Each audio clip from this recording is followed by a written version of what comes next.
Question 16. Philosopher. Nations are not literally persons. They have no thoughts or feelings, and literally speaking, they perform no actions. Thus, they have no moral rights or responsibilities. But no nation can survive unless many of its citizens attribute such rights and responsibilities to it, for nothing else could prompt people to make the sacrifices national citizenship demands. Obviously, then, a nation blank. So we notice clearly this is an argument completion question. Which one of the following most logically completes the philosopher's argument?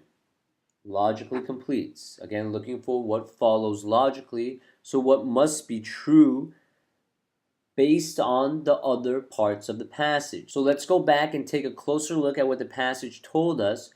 And you notice that the first part of the passage is telling us that nations have no moral rights or responsibilities. So if you are a nation, you have no moral rights or responsibilities.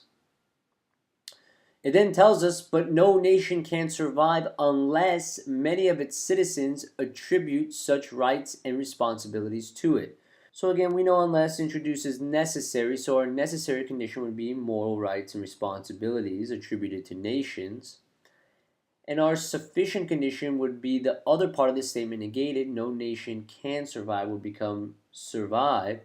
So if a nation survives, it's because its citizens are attributing moral rights and responsibilities to it. But we know that nations can't have moral rights and responsibilities from the first part of the passage. So now, keeping that in mind, let's turn our attention to the answer choices and find the answer that logically completes this argument. A. Cannot continue to exist unless something other than the false belief that the nation has moral rights motivates its citizens to make sacrifices. And you notice that that does not follow logically. We know that in order for a nation to survive, its citizens must attribute moral rights and responsibilities to it. But A is saying it can't continue to survive unless something other than this false belief motivates them, which clearly does not follow from the passage, so A would be eliminated. Moving to B, cannot survive unless many of its citizens have some beliefs that are literally false. And again, you notice unless introduces necessary, so beliefs that are literally false would be our necessary condition. Also, now the other part of the statement negated would be our sufficient condition. Cannot survive becomes can survive. So if a nation survives, its citizens must have some beliefs that are literally false.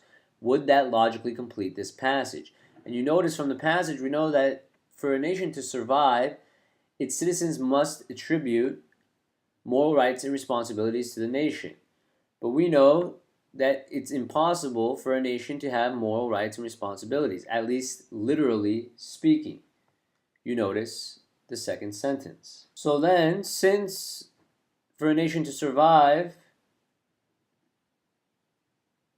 citizens must attribute moral rights and responsibilities to the nation, but nations can't have moral rights and responsibilities, at least literally speaking. Therefore, a nation cannot survive unless many of its citizens have some beliefs that are literally false. Again, the belief that is literally false is that nations have moral rights and responsibilities. So B logically completes the passage, so B would be the correct answer. But again, let's make sure checking C can never be a target of moral praise or blame. And when do we discuss moral praise or blame? How could C logically complete the passage? D, it is not worth the sacrifices that its citizens make on its behalf. Clearly not where this passage is headed. So how could D be a logical completion? And then lastly, E should always be thought of in metaphorical rather than literal terms, and clearly not structured to lead to that conclusion. E does not follow logically, would not logically complete the passage, so E would be eliminated.